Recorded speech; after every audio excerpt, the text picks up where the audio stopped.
আরে বন্ধু, আইছো তুমি? তাহলে ভালো আছো তো? কি ব্যাপার বন্ধু, জরুরি তরফ যে? আমি একটা অফার পেয়েছি। আমার এক বন্ধু বিদেশে থাকে। সে আমার জন্য একটা চাকরির ব্যবস্থা করছে, মাসে 1 লাখ টাকা বেতন শুরুতেই। কথা আমি কি করব? তুমি তাহলে কি আমার বিদেশ যাওয়াতে খুশি না? তোর হিংসা হচ্ছে তাই তো?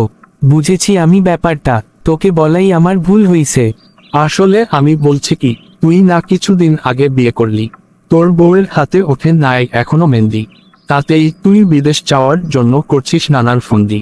ও বুঝতে পারছি তোর সহ্য হচ্ছে না, তাই তো হবে আমি বিদেশ গিয়ে যে বড়লোক হব। ঠিক আছে বন্ধু, তোকে অন্যভাবে বোঝাতে হবে। আচ্ছা ধরো তুমি বিদেশে গেলে, তখন তোমার বউ থাকবে একা, তোমার বউয়ের সাথে তোমার হবে না কত যে বছর দেখা। তা তো হবে বন্ধু, বিদেশ গিয়ে ফোনে কথা বলবো। এখনো তুই বুঝিস নাই, তোকে খোলামেলা বোঝাতে হবে। তুই যখন বিদেশ থেকে বাড়িতে টাকা পাঠাবি, তোর বউয়ের মন থাকবে তখন ফুরফুরা, তাই দেখে পরকিয়া করার জন্য লাইন দিবে জোয়ান চ্যাংড়া বুড়া। ভালোই চলবে তখন তোর বউয়ের দিনকাল। বিদেশে থাকবি তুই, খবর নিবে তোর কোন চ্যাটের বাল। দীর্ঘদিন যখন বিদেশে থাকবি তোর বউয়ের মনে লাগবে ফাল্গুন, বিদেশ থেকে এসে দেখবে বাড়িতে লেগেছে আগুন। এতদিনে কষ্ট করে পাঠানোর টাকা খেয়ে যাবে গুনে, তাই তো তখন তোর পাতে জুটবে পান্তা ভাত আর নুনে। দোস্ত, এখনই আমার মাথাটা খুলে গেল তোমার কথা শুনে।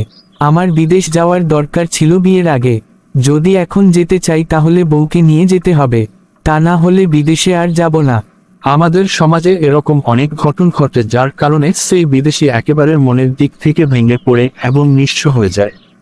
ভিডিওটি যদি ভালো লাগে অবশ্যই লাইক কমেন্ট শেয়ার করে অন্যকে দেখার সুযোগ করে দিবেন। ধন্যবাদ।